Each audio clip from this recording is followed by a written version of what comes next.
Olá, sejam todos bem-vindos a mais uma edição do BIMverso. Aqui falamos de assuntos como BIM e outras tecnologias ligadas à construção civil. Se gostar do conteúdo, considere se inscrever, curtir e compartilhar também com seus amigos.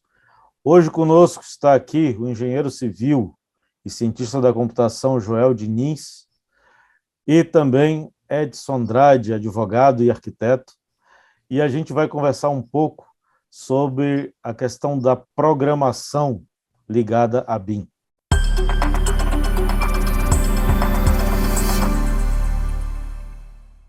Tudo bem, Edson e Joel? Tudo certo. Tudo certo. E aí a gente Obrigado. agradece, viu, o convite, né? E agradece a todos os espectadores aqui dessa conversa, né? Maravilha, tenho certeza que vai ser muito interessante. Eu queria começar, pessoal, falando justamente dessa dupla titularização que vocês têm, né? A gente sabe que na época dos nossos pais, a vida era uma coisa muito previsível, né? O pessoal se formava lá no ensino médio e escolhia uma profissão, seria aquela profissão que ia correr pela vida inteira. E o que o Bauman fala na sociedade mais fluida é que isso cai por terra, né? A gente não tem mais tanta previsibilidade assim. Ah, dizem que os novos profissionais terão, ao longo de sua vida, 3, 4 profissões diferentes, né? Mudando de emprego a cada mudança de profissão dessa. E aí eu queria saber um pouco de vocês. Como é que foi essa questão de, primeiro, o Edson, que eu não sei o que leva uma pessoa a fazer direito e depois arquitetura, eu realmente não sei, eu gostaria de saber. E hoje trabalhar muito na área de programação.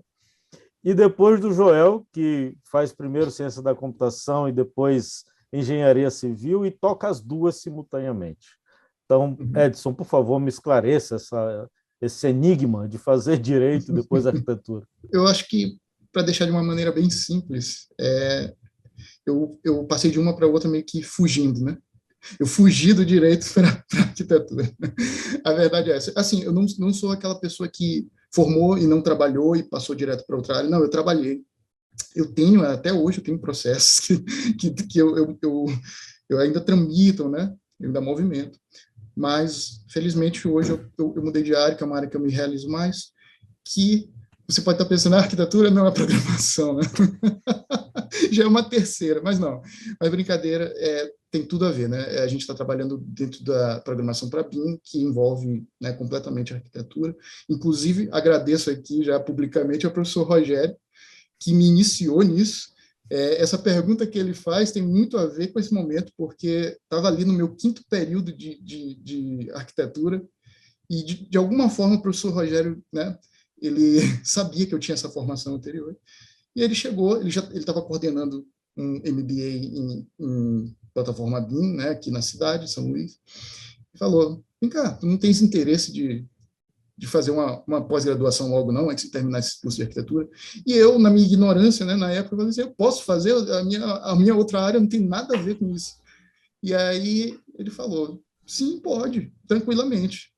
E aí, graças a professor Rogério, eu me iniciei, e eu também faço um agradecimento também aqui ao Joel, que está do lado, que foi o cara que depois, anos depois, me colocou no caminho da programação. Por isso que vocês estão vendo um advogado que saiu, né, de salas de audiência para estar trabalhando remotamente com programação. Que maravilha. Eu lembro dessa cena do Edson, que o Edson acabou de relatar, me lembro muito bem, a gente lá na sala discutindo, foi meu aluno na graduação, né, de arquitetura e depois na pós também. E eu me lembro muito bem dessa cena mesmo, de dizer assim, ele, mas como? Isso não tem nada a ver, mas cara, pode, vai lá, antecipa um pouco a história e começa, e eu acho que foi um bom conselho, né, Edson? Acho que sim, né? Excelente, excelente, Que excelente. bom. Joel. Eu comecei a trabalhar, né? Da área técnica, eu fiz, né? Fui técnico de edificações. Então, o lógico para mim era entrar pela área do BIM, entrar pela área de computação. Mas eu precisei, né, começar a trabalhar e começar a investir na área de engenharia civil. Mas nunca neguei para ninguém minha paixão pela ciência da computação. A ciência da computação sempre foi uma enorme paixão. Então, por conta do trabalho estar envolvido, eu fui buscar a formação de engenheiro civil. E depois que eu consegui essa formação de engenheiro civil, eu comecei a fazer algumas pós-graduação, geoprocessamento, fui para estrutura, a área de cálculo estrutural, mas eu sempre observava que mesmo quando a gente fala em a área da engenharia, a tal da computação está ali, como está presente em tantas outras áreas. Então, a computação ela tem, né, esse poder de se associar a alguma outra área e de dar a essa outra área muito mais possibilidades. Então, eu não abandonei o sonho de ciência da computação até que eu resolvi. Bem, eu sou engenheiro civil, eu já fiz 2 especializações, eu vou buscar a ciência da computação. Então, me formei em ciência da computação e vi que tinha total relação com o que eu já fazia. E aí é curioso que depois que veio o BIM, apresentado pelo professor Rogério, é incrível como casa com o conceito de engenharia civil. A gente está falando, né, de construção virtual, e essa construção virtual, ela precisa, né, de ferramentas, ela precisa de conceitos da computação. Concordo com tudo que você disse. É uma necessidade para todas as áreas. O professor Silvio Meira, ele diz, da Universidade Federal de Pernambuco, ele diz que programe-se ou será programado. A esta frase. É isso mesmo. Né? Excelente. E acho que a gente concorda, né, com esta frase dele. E você bem colocou a situação disso à luz da engenharia. E, Edson, e para a arquitetura? Você acha que essa galera precisaria mesmo saber programar?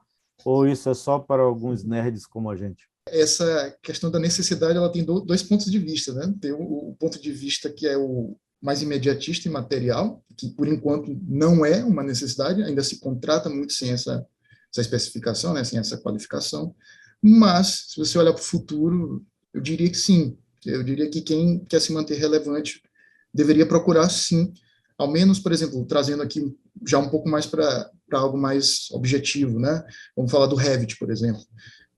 Seria bom você aprender pelo menos um Dynamo, né? Para você se manter relevante no mercado. Se você trabalha com um projeto e você ainda é a pessoa que coloca a mão lá no projeto para fazer numa aplicação, aprenda o Dynamo, então aprenda a fazer eu acho que é o Paramou, né? Do ArchiCAD. No Vectorworks você tem lá o Marionette, aprenda ao menos a programação visual, alguma coisa desse tipo. Isso sim, eu considero, a longo prazo, eu considero sim que é necessário para a arquitetura, porque acho que qualquer estudante de arquitetura, nas aulas de história da arquitetura, né, a gente sempre sai lá dos primórdios, né, das idades mais antigas, né, passa por Idade Média, a gente chega sempre na contemporânea, está lá Zaha Hadid, Norman Foster. Então, os exemplos de arquitetura orgânica, né, de arquitetura complexa, que você não vai conseguir fazer só abrindo uma prancha virtual para desenhar, né? Você vai ter que utilizar algoritmos, você vai ter que utilizar uma série de conhecimentos que estão orbitando ali, né, ao redor ali da arquitetura, mas não estão ainda inseridos dentro dos cursos, a gente espera que isso aumente, né? Espera que isso fique mais, vire uma amálgama, né? Vire uma coisa mais homogênea.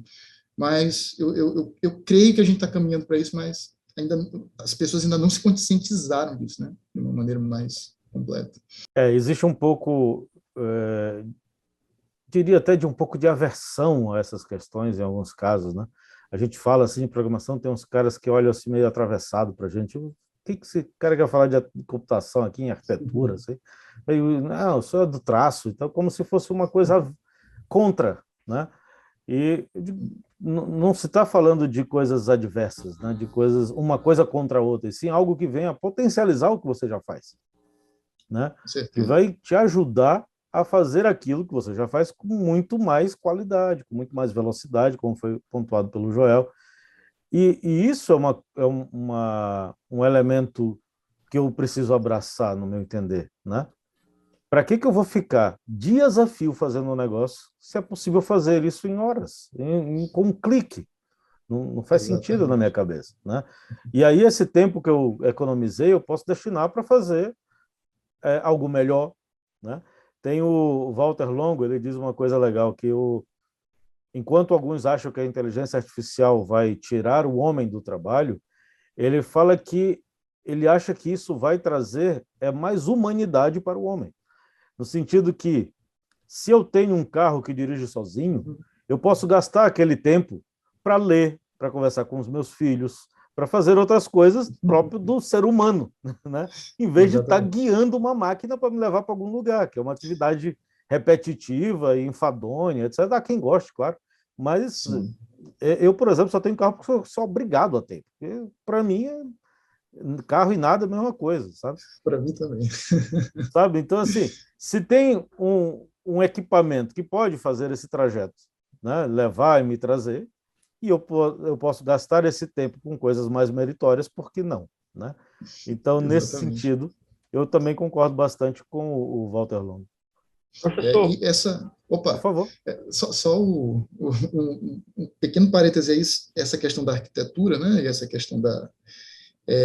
isso conversa, inclusive, com arquitetura de outras épocas, né? Por exemplo, essa questão comunitária, né? De você ter algo que sirva a um objetivo comunitário, como isso.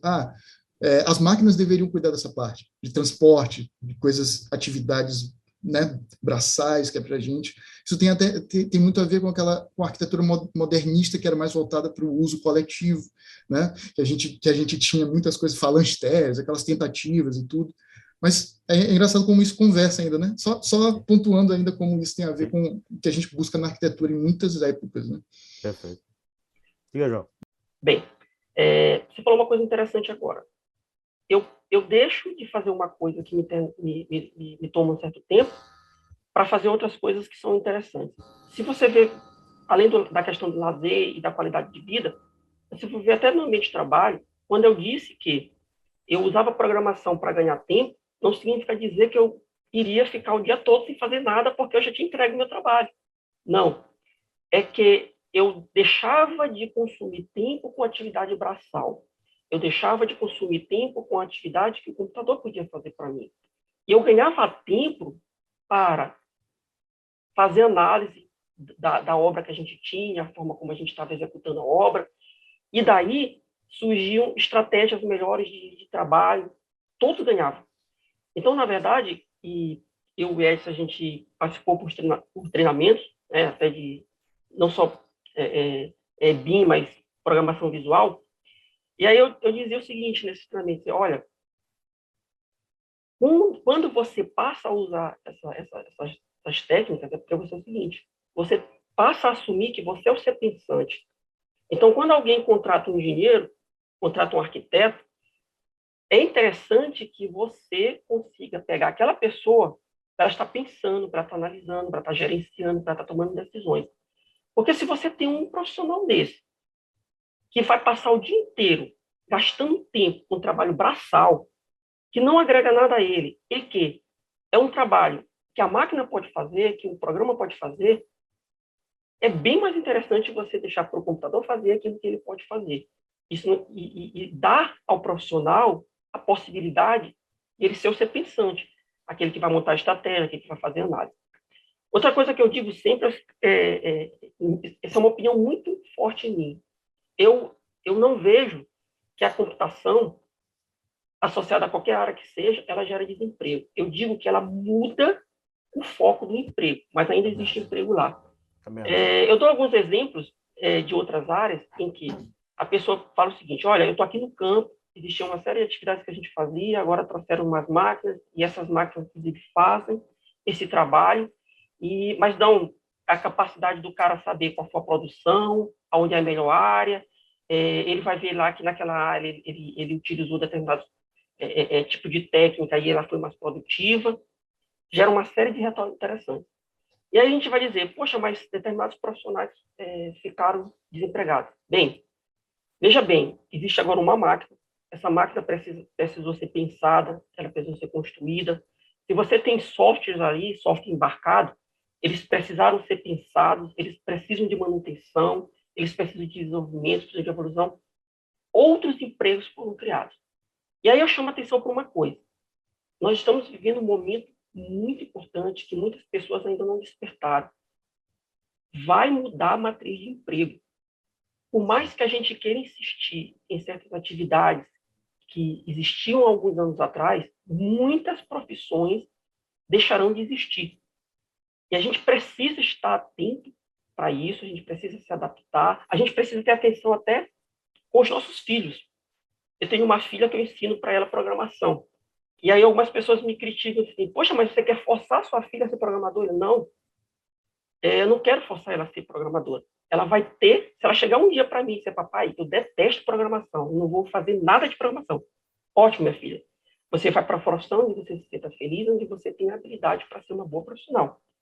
Mas eu entendo que o conhecimento que eu dou para ela agora vai abrir a mente dela, vai facilitar uma série de conhecimentos e vai dar a ela a opção de estar melhor preparada para as profissões que vão surgir.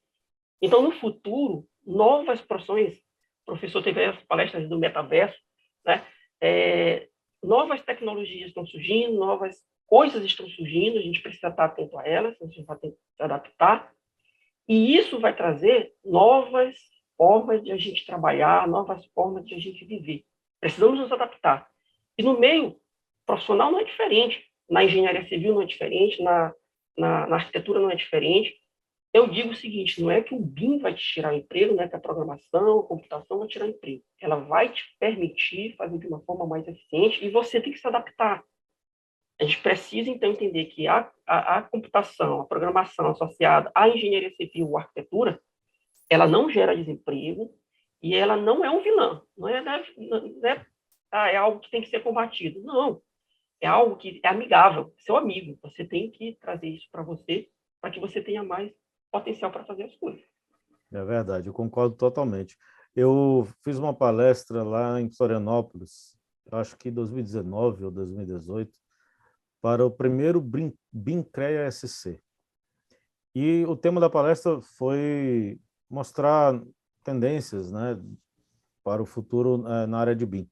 E aí eu mostrei a parte de sistemas gerativos. Dentre eles, mostrei um exemplo de um que faz o projeto de arquitetura, instalações, estrutura, você simplesmente dando alguns parâmetros ali para ele. E o espanto no auditório foi total. E a minha palestra foi a última, de uma sequência, né? E assim que terminou a palestra, que aí todo mundo desceu para o coffee break, um monte de gente, mas, meu amigo, eu vou perder emprego desse jeito. E não sei o quê. Tu não pode estar falando um negócio desse. E, claro que em tom de brincadeira, mas no fundo tem um pouco de verdade nessa brincadeira, né? De medo, né? Alguns disseram, inclusive, isso. Cara, eu morri de medo olhando o negócio daquele ali. Para onde que a gente vai e tudo mais. Digo, a questão, eu falei exatamente isso que você disse, João. Não é uma questão de perder espaço de trabalho, mas é uma questão de mudar o espaço de trabalho.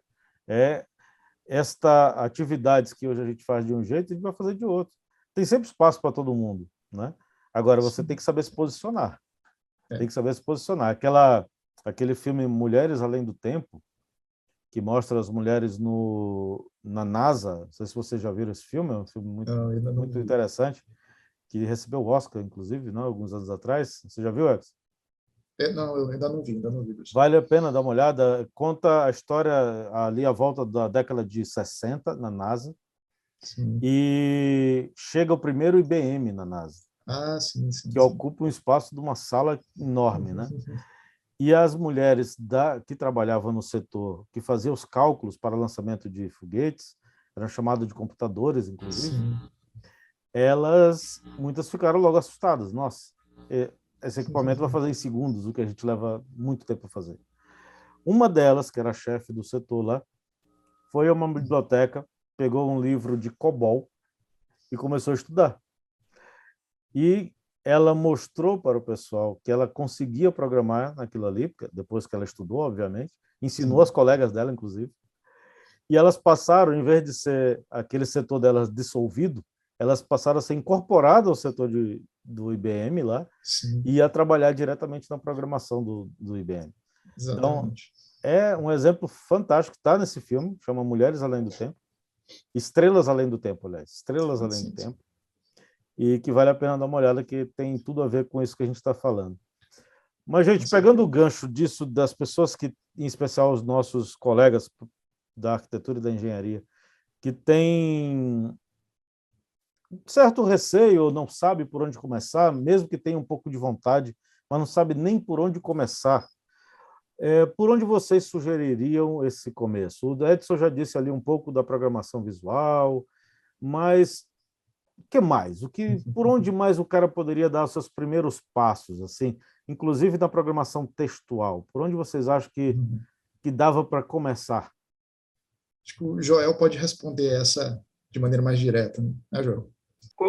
Eu lembro agora que eu listei, né, eu estar ensinando a minha filha com programação, esse pensar em eu vou aprender a programar, é bom a gente até entender que a programação, ela não só ajuda você a fazer o programa diretamente de computador, mas ela te ajuda até muitas coisas da vida e te ajuda a entender outras ciências. Ajuda a pensar, né? Ajuda a pensar, exatamente. É um ponto bem importante. Ela consegue fazer você estruturar a sua forma de pensar para que você consiga pensar. O que é importante para a gente ser eficiente? Pensar de forma lógica. Quando a gente pensa de forma lógica, você consegue enfrentar melhor os problemas. Você não vai ter essa questão do desespero diante de tanta coisa que está acontecendo ao mesmo tempo e que você tem que resolver aquilo. O meu objetivo com minha filha, e aquela crítica que as pessoas diziam de você quer que ela seja programadora? Não, eu quero ajudá-la a pensar melhor. Ela tem programado, né, usando o Scratch, que é uma forma de programar meio que do visual, mas eles trazem os textos que você faz os encaixes. Mas ali ela tem como montar a lógica. Então, ela aprende lógica de programação, aprende coordenada, coisa de matemática, coisa da física. A gente tem programado com games, com jogos. Então, o começar, e aí eu digo, esse Scratch que a gente usa aqui é visto como uma coisa para criança, e aí eu digo, não, é só para criança, não. Um adolescente, mesmo profissional que queira entrar pela primeira vez na programação, é um excelente caminho, porque ali, na verdade, ele está dando os primeiros passos e está vendo, digamos, a base da programação que eu vejo que é por onde a gente precisa começar, que é você entender lógica, que são coisas que você não vai usar só na programação, não, você vai trazer para a vida. Você entender a lógica. A programação, eu tive uma conversa agora há pouco com o Edson, quando eu cheguei na ciência da computação, a gente chegou numa disciplina que era a computação gráfica. E aí o professor falou para a gente o seguinte, ele começou a escrever no quadro. Lembrem de álgebra, lembrem de cálculo 3, lembrem disso. Aí o pessoal começou a ficar assustado. Falou, olha, quem não passou por essa disciplina, aprendendo bem essa disciplina, faz um favor, tranque essa disciplina aqui de computação gráfica e volte. O que ele quis dizer? A programação, o programar, a base dela está na matemática. Então, você deve se preparar, né, para esse campo da programação, também vendo ali quais são as coisas básicas da programação, lógica, matemática. Você tem que começar por aquele básico para que você possa dar os próximos passos. E, inclusive, é aí que eu digo que esse medo, o senhor bem falou agora há pouco, o medo do engenheiro civil, do arquiteto, poxa, eu nunca vi isso, eu tenho medo de aprender isso, eu não vou aprender. Você, na verdade, já tem muito da base que a gente já usa na programação. Então, a programação, ela é bem estruturada de uma forma que você vai ver coisas muito similares ao que você já tem. Esse foi um dos motivos que eu me maravilhei pelo BIM. Quando a gente vai falar em programação, por exemplo, a gente fala, olha, existe uma tal de classe, no conceito de orientação a objeto, que é um dos paradigmas bem importantes para quem vai programar, que é, inclusive, um dos pontos que eu vejo que é importantíssimo para a gente começar, orientação ao objeto. Quando você vai falar de orientação a objeto, você pensa, olha, existe uma tal de classe, você define, você vai instanciar aquela classe. E aí tem aulas no BIM, até do professor Rogério, aí de repente eu vejo o professor Rogério falando, só para citar um exemplo, lógico, existem outras ferramentas, mas pensando no Revit. Olha, você vai ter as famílias, essas famílias você vai instanciar, essas famílias têm parâmetros, esses parâmetros têm tipo de valor, tem tipo texto, tem tipo... Esse cara está falando de engenharia, de arquitetura, de BIM, ué, mas é o que eu vejo na computação. Então, a gente viu que no BIM, o BIM fez esse casamento se tornar ainda melhor. Computação e construção. O BIM é perfeito, porque o BIM ele traz conceitos, a semântica que ele trouxe para a construção é o que a gente já vê no estudo de computação, de programação, e isso facilita muito a vida. E exatamente o BIM ter trago isso é que permitiu que a gente conseguisse otimizar tanta coisa. Quando a gente tinha o conceito de CAD, que lógico também tem seu espaço, mas para muita coisa não faz mais sentido a gente usar CAD, só para citar um exemplo, você às vezes queria ver o seguinte, tá, eu quero saber quantos metros eu tenho aqui linear de parede. O que era parede para o CAD? Eu não tinha ali a semântica. Aí as pessoas diziam, não, bota num determinado layer, que aí eu tenho como saber que o layer é parede. Na prática, aí você dá para um cara lá, um CAD lá com diversos layers, tudo bem definidinho, parede e tal. Aí o cara começava a desenhar no layer 0 parede, aí ele desenhava em outro... Fazia uma bagunça enorme, né? Tem um projeto CAD, que quando você queria aplicar a programação ali, a computação, ficava inviável, ou, que é pior, você ia obter resultados que você achava que estava certo, mas estava errado porque o teu trabalho estava errado. A beleza do BIM é que você dá vida ao projeto, ele já inicia de uma tal forma que ele é totalmente favorável à aplicação da computação, da programação. Programar usando BIM é muito mais vantagem do que se você fosse programar, ajudar a engenharia civil, a arquitetura, sem considerar o BIM. Então, iniciar esse estudo de programação, a gente tem que então buscar bases na matemática, bases de muitas coisas que a gente sabe, estudar conceitos de paradigmas que hoje são bem importantes na programação, como a orientação a objetos, você buscar uma linguagem que te facilite, e aí o Edson, né, citou, você iniciar pela linguagem visual vai te facilitar, mas é interessante você não se limitar nunca, e aí você dá passos mais largos, lógico, dá para fazer muita coisa com a programação visual, mas você começa a aprender com a programação textual, você vai ter mais possibilidades, você vai ter mais recursos, e aí você vai numa evolução. Então comece, né, fazendo uma revisão de matemática, da lógica de matemática, dessas questões básicas, vá para um paradigma que é interessante, a orientação de objetos é um deles. Pense numa linguagem com a qual você se sinta confortável, com a qual você vai ter vai se tornar mais fácil para você aprender aquilo.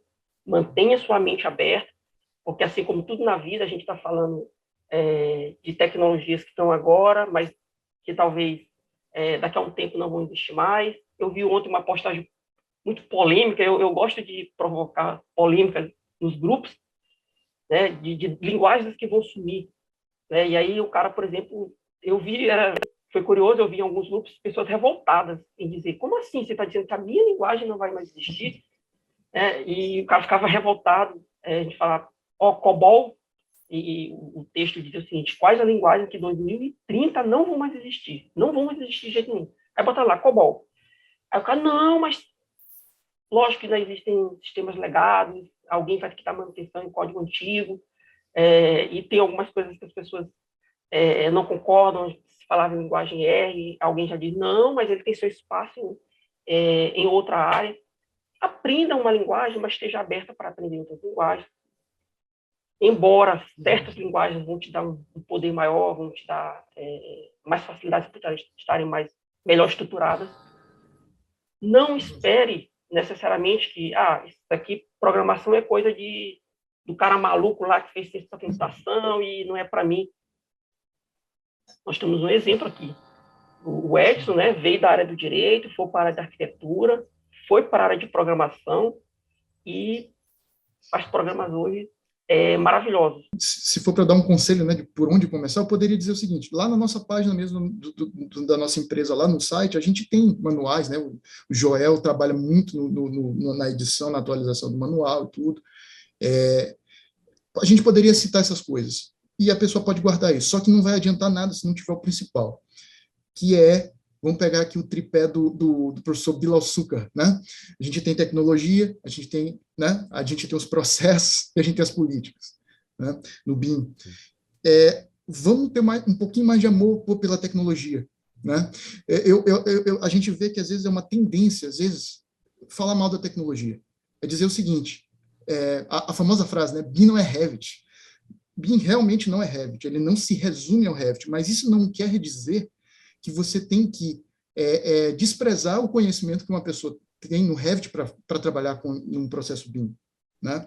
Na verdade, se você quer entrar, você quer ter essa relevância nos processos que envolvem programação, que envolvem inteligência artificial, qualquer coisa mais nova, né, que tem nessa indústria, você vai ter que ter amor pela tecnologia.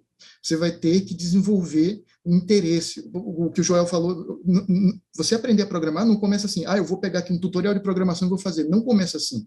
Ele começa quando você abre o Revit, o ArchiCAD, o Vectorworks, e você começa a se interessar pela tecnologia deles. Você começa a se interessar, nossa, o que é um parâmetro? O que eu posso fazer com isso aqui? Opa, eu posso criar famílias, eu posso criar famílias com base em face, posso criar famílias com base em parede, o que eu posso fazer? Eu posso fazer uma luminária, eu posso fazer um extintor de incêndio, eu posso fazer...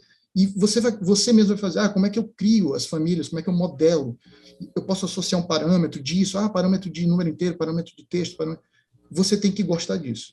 Você tem que ter um espírito investigativo em relação a esse aspecto do que você já conhece, que é o software com o qual você trabalha.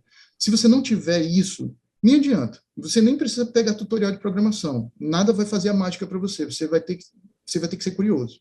Então, vamos ter um pouquinho mais de amor pela tecnologia no tripé, né? Não, é verdade, é verdade. E o pessoal me pergunta muito assim, para eu fazer a pós, qual é o pré-requisito? Aí eu digo, gostar de tecnologia. Toda vez eu dizia isso, toda vez. Exatamente. Porque a gente vai falar disso toda hora. Então, a pessoa não gosta, como já teve gente que virou para mim, a pessoa não gosta dessas coisas de computador, não. Então, eu digo, cara, então sim, tu está no lugar errado. Exatamente. Você É está a no questão do curso processo errado. também, né? BIM é processo, BIM é processo, BIM é processo, e a pessoa às vezes acaba esquecendo um pouquinho da parte tecnológica. Mas é isso. E aí, ainda agora, diga, João. Professor, inclusive, no site da gente, né, que é o eclipse.com, eu acabei não citando quando eu falei, o Edson citou bem, nós temos um e-book gratuito sobre programação para área BIM. Eu tive essa enorme dificuldade, né, e eu ficava triste de querer fazer coisas da computação para BIM, mas eu não encontrava nada. Aí eu comecei a ouvir falar da API. Tem alguns programas que têm API. Sim, mas como eu uso essa API? Quais são as coisas básicas que eu preciso? A gente não encontrava. Foi daí que surgiu a motivação de criar o e-book. Né? E o e-book já está há bastante tempo criado, e sempre que a gente pode, né, tá colocando novos exemplos para que as pessoas deem os primeiros passos. Né? Então, é uma possibilidade, por exemplo, para aprendizado. Não, maravilha. E eu quero chegar lá, né, nessa nossa conversa a respeito da empresa de vocês, que a gente tem algumas novidades aí para divulgar aqui hoje. E aí, puxando um pouco por uma frase que o Joel disse aí, que ele gosta de polêmica, eu vou esquentar um pouco mais a nossa conversa aqui. Deixar ela um pouco... criar uma treta aqui, criar uma treta. Linguagem de programação. Vamos lá. Python ou C Sharp?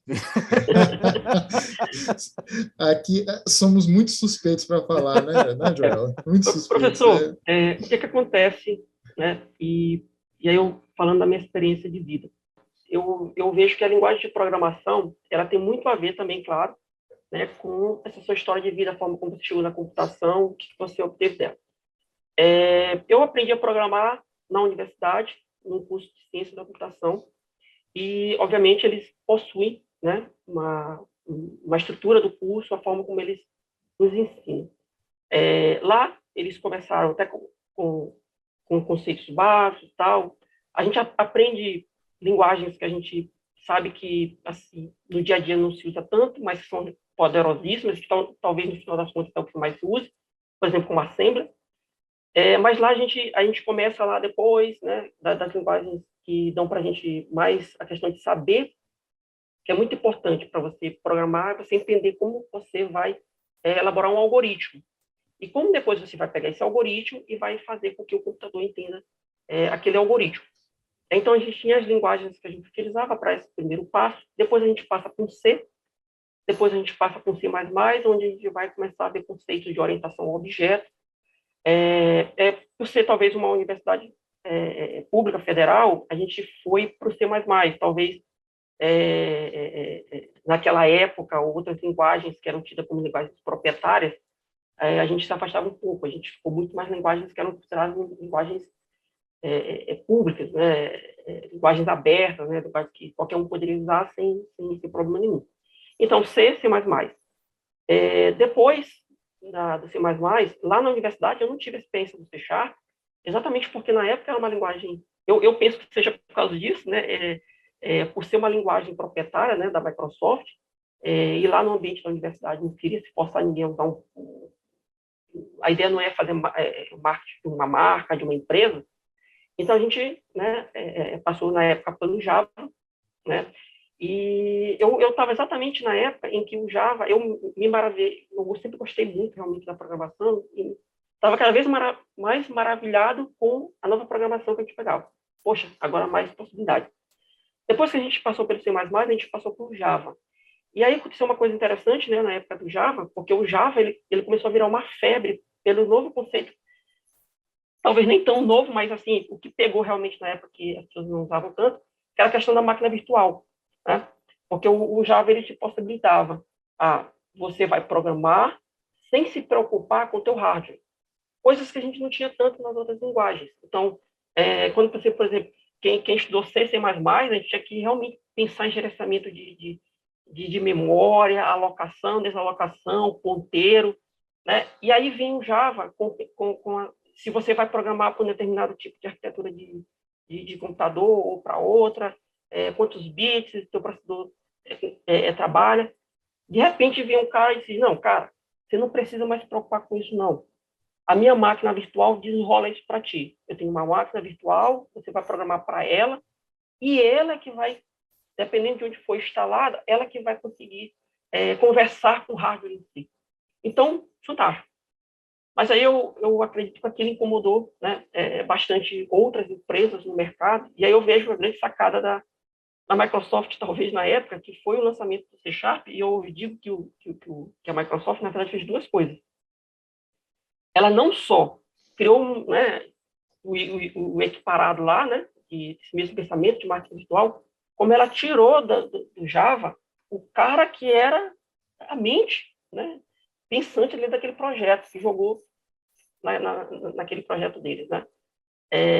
Eu estava usando muito Borland, né, na verdade Borland, né, tirou o cara que estava ali, né, encabeçando, né, aquele projeto e joga ali para um projeto novo. A partir do momento que eu tive contato com o C#, eu não nego isso para ninguém, eu sempre converso com o Ed, eu fiquei muito apaixonado pelo C# e até hoje a gente usa o C#, né? É lógico que cada programação ela vai te trazer aquilo que talvez mais se encaixe melhor no teu conceito. Por exemplo, quando eu cheguei agora no doutorado, eu comecei a ir para essa área, né, de inteligência artificial, deep learning, né?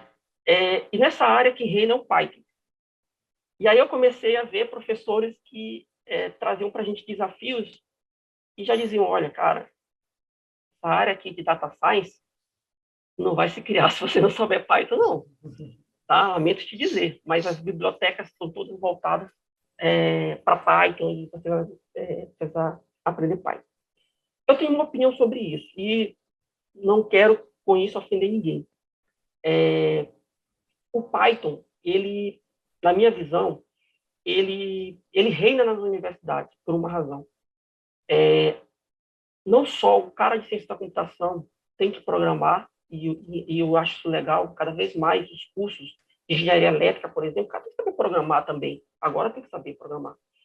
Só que eles não precisam ir na programação a fundo, eles precisam de resultados mais rápidos.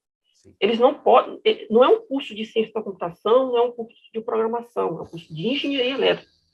A programação é coadjuvante, então ele tem que ganhar tempo no aprendizado. E o Python, ele tem uma curva de aprendizado bem mais curta. Ele te leva a resultados bem mais rápido. E muitos profissionais precisam disso. E eu reconheço isso. Agora, tem linguagens que vão te dar certo poder, mas que te dão a necessidade de investir mais tempo em aprendizado.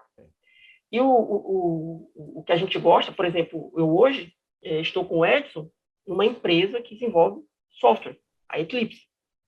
Lá a gente vai desenvolver software para o cliente, para o usuário final.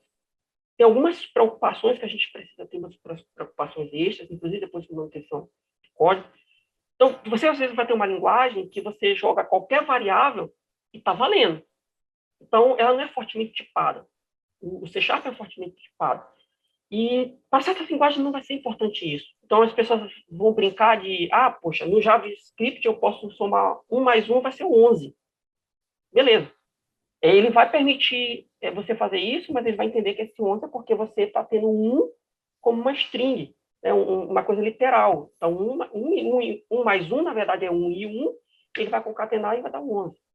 Tá certo, não está errado, não. Então, depende do conceito que você tem. Quando você vai para um C#, ele é fortemente tipado. Então, ele acaba te obrigando a ter um bom projeto, né, do teu software, né, de coisas, essa variável vai ser isso, ela só vai receber isso. Para muitos programadores, isso pode ser chato. Né? Você vai ter que se preocupar com uma série de coisas. Poxa, como não está rodando? Eu quero rodar. Mas você às vezes vai pensar, mas rodar de qualquer jeito? Né? Ou você quer que rode, mas não. Tem que realmente ter todo um cuidado da forma como que o meu dado foi tratado e como eu entreguei a resposta final. Então, para isso, eu vou amarrar coisas. Esse amarrar coisas evita que você tenha liberdade para fazer as coisas do jeito que você faria em outras linguagens. Então, você vai ter que definir, olha, essa variável, ela é uma variável que recebe número. E não adianta depois você querer usar essa variável como se não fosse número. Se definiu, não, ela é um número. Isso é ruim de um ponto de vista de um certo programador que vai dizer, poxa, mas que chato, eu vou ter erros lá depois só porque eu defini uma regrinha aqui que eu vou ter que seguir. Mas veja, isso também vai evitar que durante o seu código as coisas ocorram de uma forma inesperada. Todas as linguagens têm seu espaço, todas as linguagens são boas, e você tem que pesar. Quando eu estou estudando agora Deep Learning, Data Science, eu me vi obrigado a estudar o Python, eu estou usando Python. E alguém vai ouvir eu falando isso aqui e vai dizer, não creio, o Joel está usando Python. O Joel dizia para a gente que era o C# lá, que era interessante. Então, como assim ele está usando Python? Eu estou usando Python porque neste contexto que eu estou, o Python é realmente o que melhor se adequa às necessidades que eu tenho. Mas sempre que eu puder optar, eu vou pelo C#. Só adicionando uma coisinha, professor, que a gente fala em programar, as pessoas só pensam em programar. E tem uma coisa importante aí, o intermediário, o projeto do seu código, é uma coisa que eu não vejo as pessoas fazendo. E aí nós vamos falar aqui de uma outra coisa importante que talvez pouco se use, que é o ML, por exemplo. Não, e tem um caso também de não ser uma questão de escolha, né? Tem um caso também de você tem que usar uma ou outra. Por exemplo, se alguém tiver interessado em fazer plugins mesmo, não é a Dynamo, mas fazer um plugin para o Revit, você vai ter que Visual Basic, C#, né? Você não vai, o Python, se você for lá programar para o Dynamo, né? Mas você não vai fazer uma aplicação externa com o Python, por exemplo. Você pode amar o quanto for. A mesma coisa no Dynamo, a gente pode amar o quanto a gente ama o C#, mas lá dentro a gente vai ter que, em regra, a gente vai ter que utilizar o Python se quiser colocar a programação textual. Perfeito. Não, é verdade. E óbvio que eu puxei essa conversa, porque a gente já brinca com isso já há algum tempo, né? Desde a sala de aula. E claro, é uma brincadeira, porque cada situação a gente usa a ferramenta que é, como vocês mesmo dizendo, depende da necessidade. E logo quando eu comecei a ver o Python, na verdade, essa coisa mais livre dele me incomodava muito, para ser sincero. Porque eu aprendi... Me incomoda muito. Porque eu aprendi Basic, olha, em DOS lá atrás, década de 90 isso. Né? Depois Visual Basic, que eu fiz um pouco mais à frente. E, cara, era coisa mais estruturadinha e tal, a sequência toda bonitinha e tal. Quando chega no Python, a coisa muito doida, vai, sobe, não sei o quê, e aquilo já não... Eu digo, ué, cadê, cadê a estrutura toda do pensamento? Parece que vai embora, assim. É claro que depois eu me acostumei, mas logo de cara, assim, foi um impacto, assim. Eu não entrava, assim, sabe? Mas como não pode, não diz o que é isso aqui, né? Eu ficava muito incomodado com aquilo, sinceramente. Sim, Qualquer sim. coisa funciona, né? Tipo assim, não, cara, não te preocupa, vai. O que não impede, obviamente, de se você tem esses conceitos na cabeça, mesmo no Python, você fazer as coisas, né, de forma Lógico, organizadinha, bem sim, sim, estruturada. claro, claro. Mas o que eu acho curioso, quando eu fiz em alguns casos, aí eu vi uns colegas assim, mas por que você está fazendo isso aqui? Cara, porque fica bem organizado, o cara tá sabendo que o cara vai ler meu código, ele vai ver. Pô, mas não precisa, cara, o Python se vira com isso aí, isso Exato. vai dar uma resposta. E talvez a gente da engenharia civil, a gente também tem esse pensamento, né, de eu não preciso de qualquer resposta, eu preciso ter a certeza de que A 1 resposta mais 1 certa, né? para mim tem que ser 2. Sim, pois. Né? Se vai poder ser 11, isso já me preocupa. Né? Aí eu tenho que realmente cuidar no meu código para evitar, se o meu pensamento é número, que a resposta sempre seja 2 e nunca seja 11. Né? Então a gente tem essa preocupação adicional. O professor falou essa semana mesmo, essa coisa. Não, o Python dá um jeito de resolver isso. Exatamente. A gente Como fechou. assim, cara? De qualquer jeito vai sair uma Mas resposta. que louco! Se é a resposta certa, eu não sei, mas vai sair mais. Pois é, muita incerteza, né? Mas é muito louco isso, é bacana. Mas, gente, agora falando especificamente da empresa de vocês, vamos afunilar a conversa para isso. Me diga lá o que vocês estão produzindo, qual é o objetivo de vocês lá na empresa, como é que está aí os novos produtos, é o espaço para vocês poderem falar um pouco mais do que vocês estão fazendo para o nosso público. Certo. Antes de qualquer coisa, até porque a gente já começou aqui, a gente falou da nossa parte acadêmica, né, e acabou nem falando, né? Eu trabalho também para a OrçaFácil, né, além da minha empresa com o Joel, né, da qual a gente está falando já, mas eu também trabalho para a OrçaFácil, eu participo do desenvolvimento de plugins como o OrçaBIM e o UF Elétrico e outros que vêm por aí, mas não posso falar, né, não estou autorizado ainda a liberar nenhuma informação, mas vem coisa boa por aí. Legal. E sobre a Eclipse, a gente já tem um plugin lançado hoje, né, que é gratuito, que é o Solids, que é para fazer operação com sólidos, que é para o Revit, né, plugin para o Revit.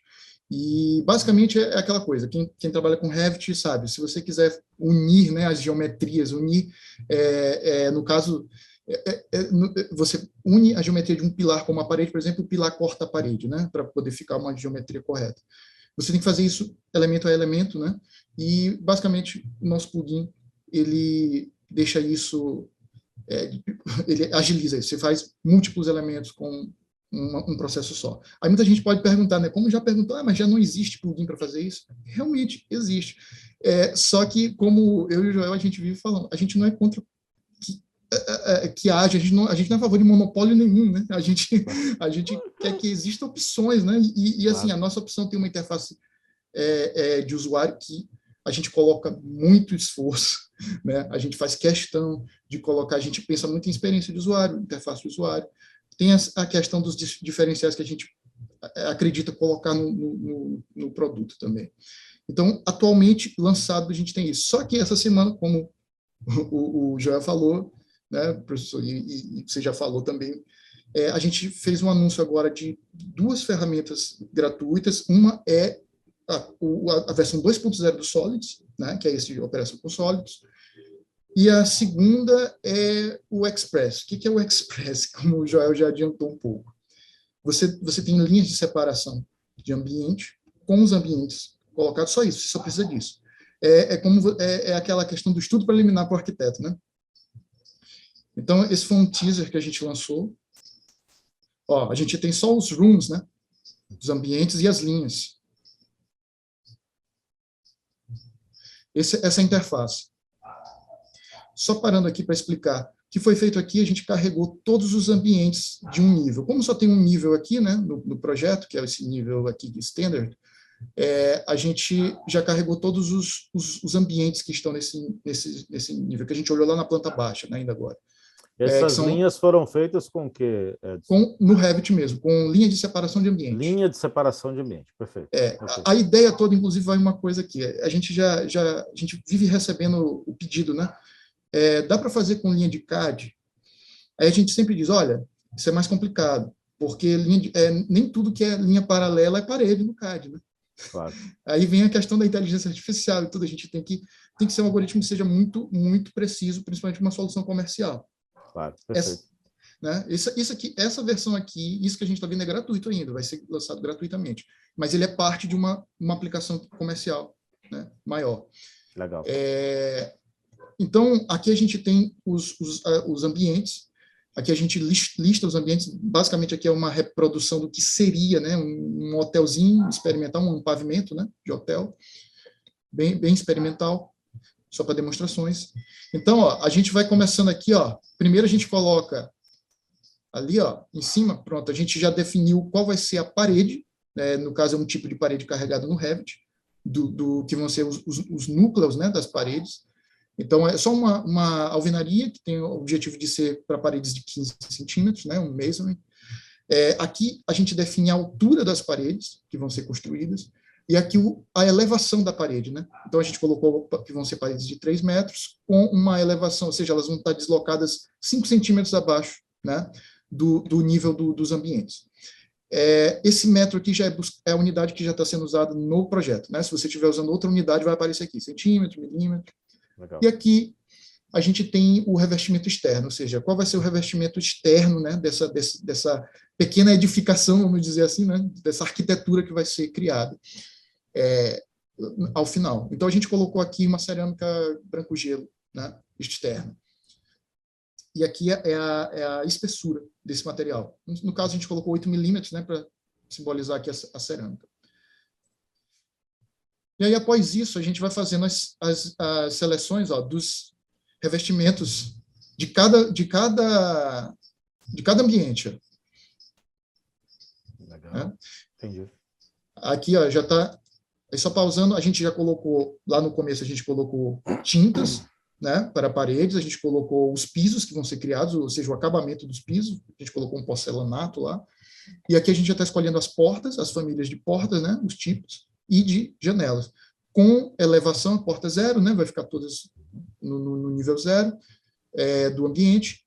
Aqui vão ser as bonecas, que a gente ainda vai mexer aqui no vídeo, e aqui a mesma coisa para as janelas. Aqui a elevação, né, o peitoril das janelas, de 1 metro, e a janela é um tipo que já tem 1,10 m de altura, e aqui o offset. A gente deixando zerado, né, esse deslocamento horizontal aqui, significa que as esquadrias vão ser colocadas no centro da parede, né, para onde elas vão. Perfeito. Aí aqui, ó, isso, ó, voltando para resolver o offset, pronto, foi colocar 10 centímetros, né, de boneca. E agora, resolvendo os banheiros, a mesma coisa. Aqui é a mesma lógica, né? Uhum. Aqui resolvendo, aqui é só um detalhezinho, ó. Quando a gente coloca o 10 centímetros de boneca aqui, significa que a esquadria vai ser colocada a partir do início da parede, onde ela vai ser inserida. Certo. 10 centímetros. Se você colocar negativo, vai ser colocado a partir do final da parede, né? Perfeito. Então, para poder dar essa flexibilidade, né? Claro. E aí, a gente terminou, né? E vamos construir a arquitetura. Olha lá. Que massa, cara.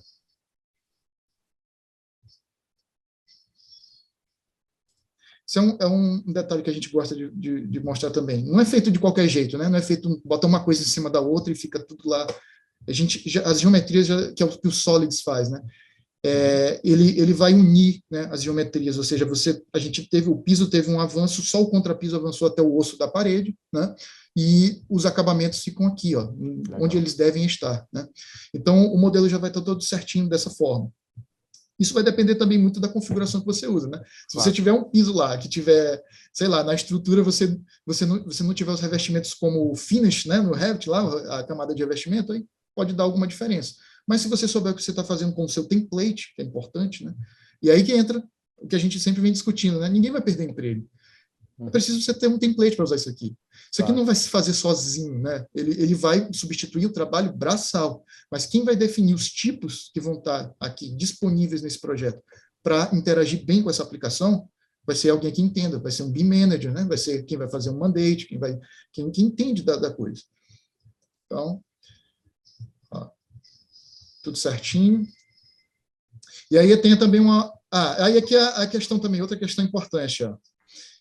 A gente ele cria as esquadrias, mas lógico, cada família, a pessoa pode ter modelado virada para um lado diferente, né? Então a gente não tem controle sobre isso, então isso é algo que ainda se faz manualmente, né? Depois já está tudo inserido, você só tem o trabalho de organizar. Claro. Só que tem um detalhe, esse aqui é a versão gratuita do plugin. A gente tem na versão paga, que a gente ainda não anunciou, mas vai anunciar muito em breve, a gente tem ferramentas para automatizar isso também, né? Para você mudar a posição de várias esquadrias de uma vez, né? Você trocar a esquadria de lado, né? Você mandar para o outro lado da parede, se você quiser, tudo num clique também. Aqui ainda está manual, né?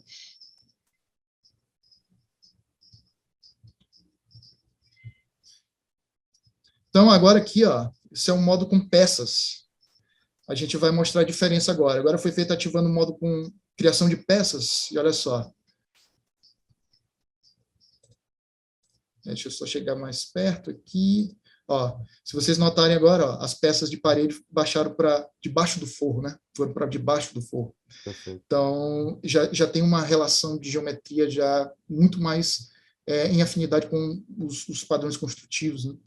Então, é uma opção. Você pode ver aqui no banheiro, né? Cerâmica, as tintas. E, assim, você consegue ter como uma ferramenta algo que vai adiantar muito o seu fluxo, né? E o que a gente quer falar assim com isso, a mensagem que a gente quer passar? A gente vai fazer o milagre de tirar o arquiteto, né, Não, muito pelo contrário. E, inclusive, essa ferramenta não é feita para você clicar só uma vez. Ela é feita para você clicar várias vezes, porque você vai fazer, não ficou do jeito que eu queria, você vai ajustar, você vai dar o Ctrl Z lá, você vai ajustar, você vai fazer de novo. E é importantíssimo, você fala assim, mas quando eu começar, eu não vou ter muita noção do meu projeto ainda, eu não vou ter as linhas, eu não vou ter as dimensões dos ambientes ainda como eu quero, né, para desenhar as linhas e tal. Não tem problema, essa ferramenta existe exatamente para que um belo dia você apague tudo e comece de novo, porque você vai poder só clicar e as paredes e as portas e janelas vão estar lá para você só remanejar novamente. É para revisão de projeto, entendeu? Ele serve para lhe ajudar na sua produtividade. Você que é um profissional, né, que entende o que está fazendo. Você vai ser necessário ainda. Você vai ser necessário. Perfeito, muito legal, cara. Show de bola mesmo, o Express. E o outro? Você quer mostrar também um pouco? Qual? O Solid 2? Sim, o Solid. Vamos lá. Tem um videozinho também, então deixa eu compartilhar novamente. Pronto, vamos só datar, porque daqui a 5 anos vão ver esse vídeo e esse já vai estar no Solid 10. Então, assim, a gente está aqui exatamente em maio de 2022, gravando esse vídeo. Então, por isso o lançamento aqui desse teaser do Solid 2. Ainda não está disponível, né? Vai estar em breve. Em breve, em breve. A gente está Pronto. definindo detalhes burocráticos, né, essas coisas, Claro, claro. Mas show de bola. Manda brasa. Mostra aí. Aqui é a versão 2.0, né, do Solids. Aqui a gente está mostrando mais recursos novos, né, para quem já usa. Por exemplo, ele está com a interface nova e já tem agora o tema escuro, né? Legal. E olha só, aqui a gente está mostrando, né, a bagunça aí, ó. Tudo uma coisa por cima da outra, né? Parede por cima de piso, viga por cima de parede. E agora a gente vai colocar tudo nos eixos. Ó. A gente vai selecionando as categorias, pilares, vigas, colocar os pisos estruturais também. E ó, aí aqui, ó, só parando aqui é um passo importante. A gente já selecionou todos os elementos estruturais de um lado, do outro lado agora a gente vai selecionar as paredes e pisos que vão ser cortados, né, pela união, né, que vai ser feito, vão ser cortados aqui pelos elementos estruturais. Outra coisa importante que a gente está fazendo agora é checando todos que estão em interseção. Para quê? Para que você economize processamento. A gente não vai tentar unir cada pilar com cada parede do projeto, né? Colocando aqui em termos de programação, né? A gente primeiro realiza dá ao usuário a possibilidade aqui de fazer a análise de interseção, ou seja, só o que está tocando, né, o elemento estrutural. Legal.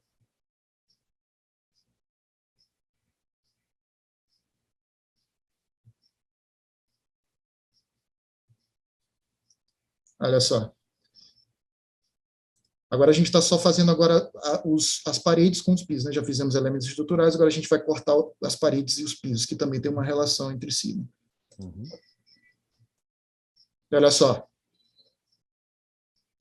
Agora a gente pode ver, ó, tudo no seu lugar, né? A viga cortando a parede, não tem mais nada conflitando, né? Legal. Agora sim, as leis da física podem ser respeitadas, né? Dois corpos no mesmo lugar não dá, né? Mas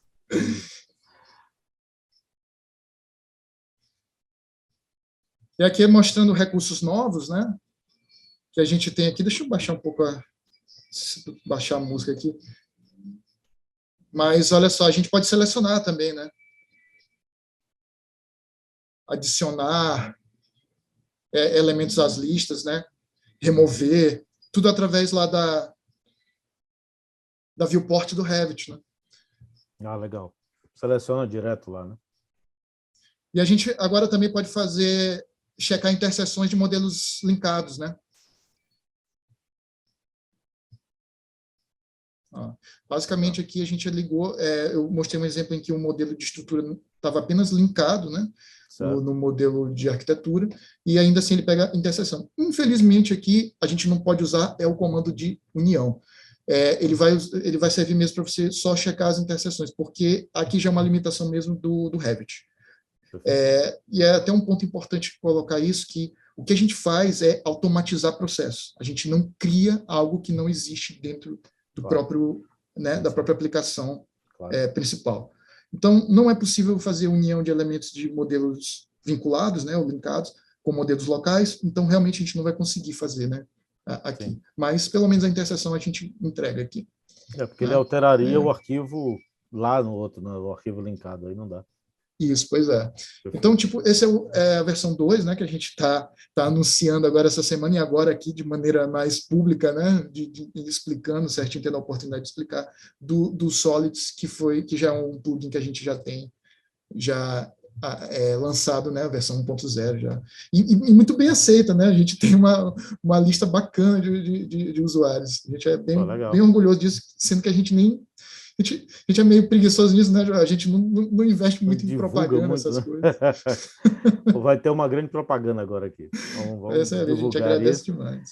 E a gente vai deixar na descrição do vídeo o link para quem quiser baixar aí o software, é gratuito, tá? O plugin do Revit.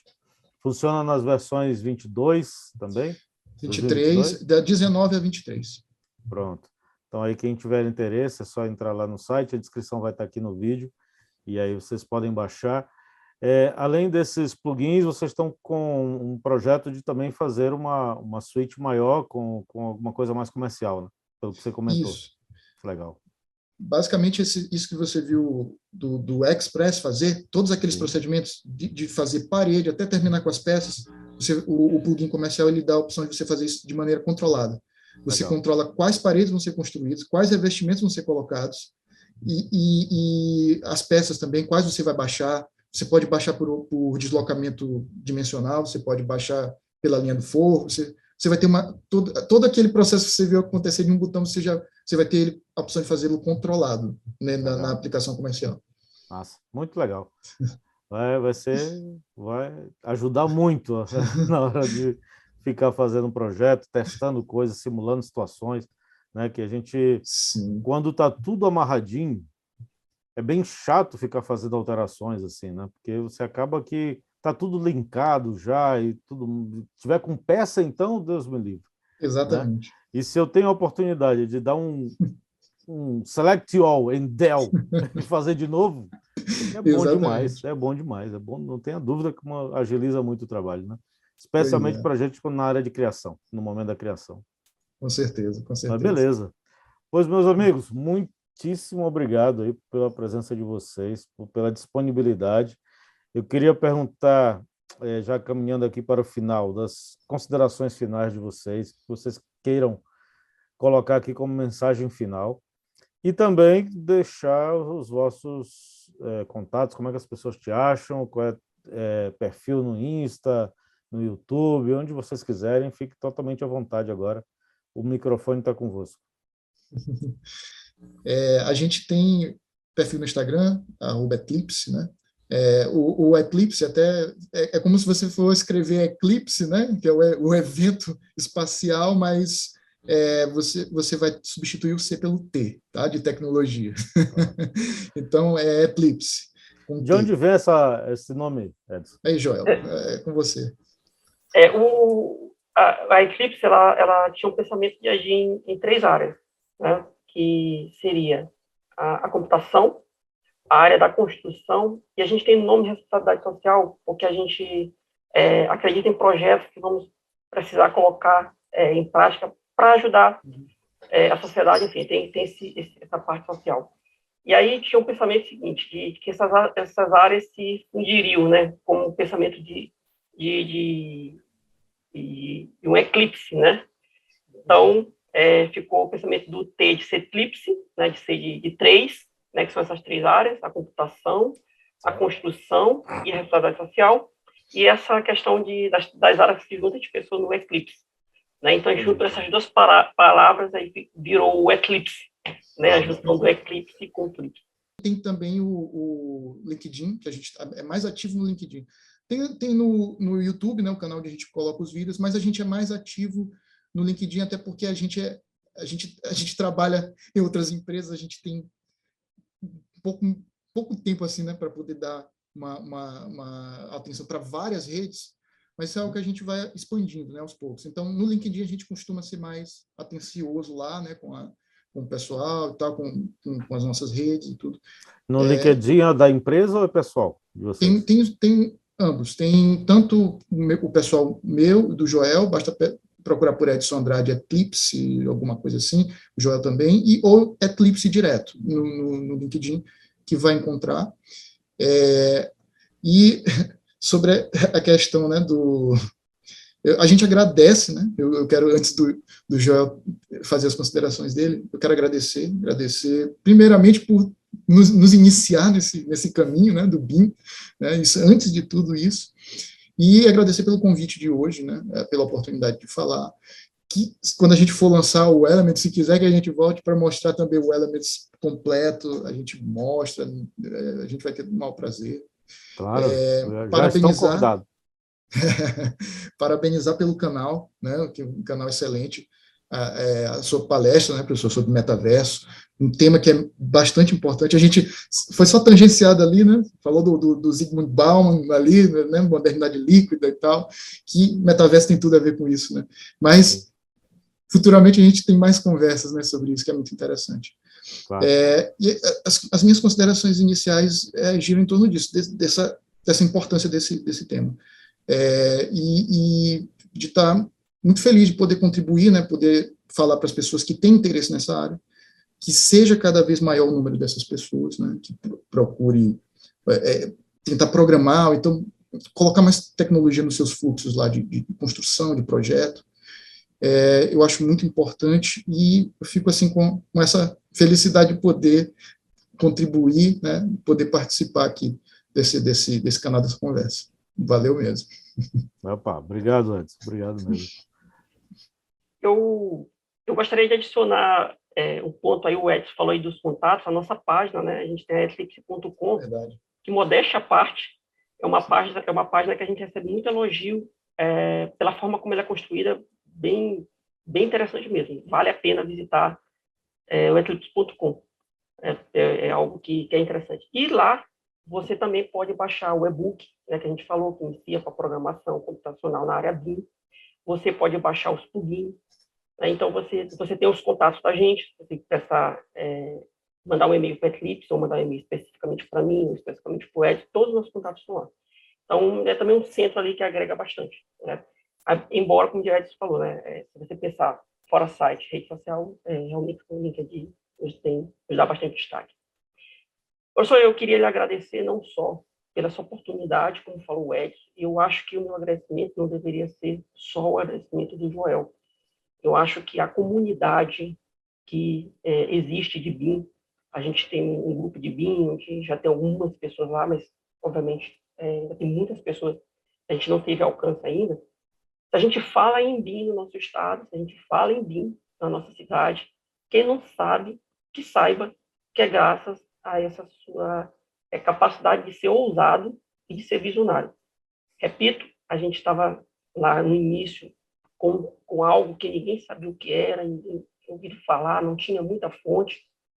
Talvez ali mesmo, eu mesmo, né, que essa briga que hoje em dia Revit é bem, esse cara é só um representante do Revit, aí é um software que está chegando. Não se tinha a visão de que estava falando de uma metodologia, não se tinha uma visão de que era algo que precisa ser ensinado nas universidades, no preparo do engenheiro, do arquiteto. Então, eu lhe agradeço, não só o convite de estar aqui, mas o convite de ter criado essa mentalidade BIM, de ter sido o precursor de tudo isso. A Eclipse, a nossa empresa, né, isso não existiria se o senhor não tivesse dado lá esse início para a história BIM. Então, realmente, muito obrigado. O Edson, na apresentação que ele fez, eu fico às vezes aqui ansioso, porque aquilo ali é parte do que os plugins a gente faz. Realmente são plugins que valem a pena vocês visitarem. A gente tem bastante download do Solid da versão 1, e o Element, o que o Element está fazendo, né, de ferramenta que te ajuda, é algo incrível, e nem tudo a gente consegue, obviamente, mostrar em um vídeo. Uma coisa que talvez assuste muitas pessoas, você viu ali, e até juntando com a área que o senhor está estudando agora, machine learning, você ter a capacidade, por exemplo, de pedir para o computador gerar para você uma planta baixa, e a partir dessa planta baixa, você viu aí, a gente tem na planta baixa, precisa apenas da definição de limite dos compartimentos que você vai ter ali na sua edificação, é possível você subir de forma automática, tudo no clicar de botão. Né? Se você estiver feliz com as configurações básicas, inclusive, que a gente dá lá, é só você dar o play e a mágica vai acontecer. Mas há uma coisa importante para a gente falar em relação a isso, que é o susto que isso dá às pessoas de pensarem, espera aí, se eu usar o que o Rogério Lima está estudando agora, de que o computador pode me fazer a planta baixa, e eu usar o de vocês, eu não preciso de profissional mais nessa área. Não é bem assim, como o Edson falou. A gente tem ainda a mente pensante, a mente que cria, e que vai depois, inclusive, checar se foi aquela a melhor solução, se não foi, vai tentar de novo. Enfim, o que a gente está fazendo é tentar tirar do engenheiro, do arquiteto, dos outros profissionais da construção o trabalho braçal e deixar isso para o computador, dando aos profissionais a possibilidade de ganhar mais tempo para, aí sim, usar a sua criatividade e a sua inteligência. Então, a gente não é inimigo de ninguém, a gente está... Pelo contrário, nós somos pessoas que estamos aqui para agregar, para ajudar. Então, com isso, a gente encerra nosso agradecimento, mas realmente, assim, com uma gratidão muito grande, não só por essa oportunidade, mas pelo que o senhor representa, pela nossa formação, também se a gente é BIM-Manager, a gente se formou, porque a gente fez uma MBA que o senhor coordenou. Então, realmente uma gratidão muito grande de ter possibilidade de tudo isso e de manter vivo. Porque o senhor não só nos iniciou, o senhor está falando agora em machine learning para a nossa área, programação para a nossa área, você mantém vivo o que a gente está fazendo e, de novo, ousando, de novo, de uma forma visionária. E isso realmente a gente tem que agradecer bastante. Eu agradeço muito quem tiver a oportunidade de conhecer o mundo do Eclipse, através da Eclipse.com, tem coisas bem interessantes para a gente ver lá.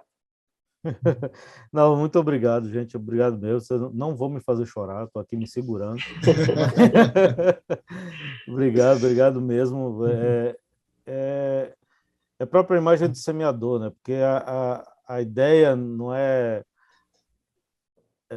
que a gente semeia, mas o bacana é ver o fruto desenvolvendo e gerando novas coisas. E o que vocês fazem hoje me deixa cheio de orgulho, na verdade, sabe? Eu olho assim, cara, olha o que os caras estão fazendo, que coisa massa. E aí eu saio dizendo para todo mundo, né, diz assim, você já viu não sei o que do office elétrico lá da nossa fase?